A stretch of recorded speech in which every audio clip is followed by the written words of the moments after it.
Ukitazama kwa umbali, hiyo ni gari ile ya kumwaga ama kumwagilia maji ambayo ishafika kwenye mji wa Kisii. Na hapa ni daraja, soko la daraja mbili.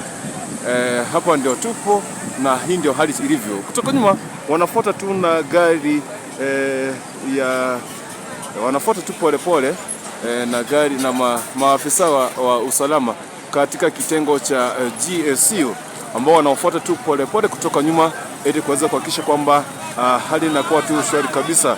So kwa hivyo nitakuwa tu naandamana na hawa polepole na kisha kuweza kuhakikisha kwamba ni yapi ambayo yanajiri kutoka eneo hili na kutoka sehemu hii. So kwa hivyo gari ya kumwagilia maji ishafika hapa Kisii na tupo kwenye daraja, tuko kwenye soko la daraja mbili. Kwa hivyo tutakuwa tumepatia uhondo kamili kati ya yale ambayo yanajiri kutoka sehemu hii.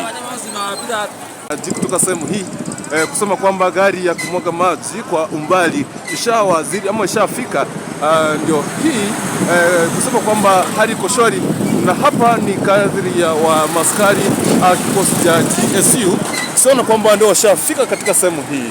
So kwa hivyo kusema kwamba tayari ndio usalama upo na ni katika barabara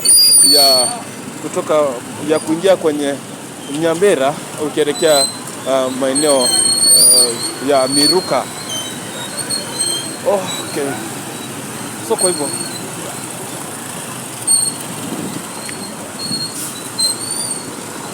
ndio taswira mzima na jinsi hali ilivyo kutoka sehemu hii.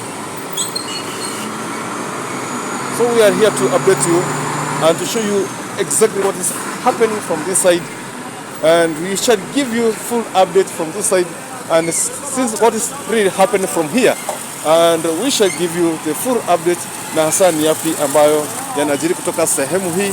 Naona kwamba kati ya usalama umewekwa kutoka sehemu hii ya kutoka hapa.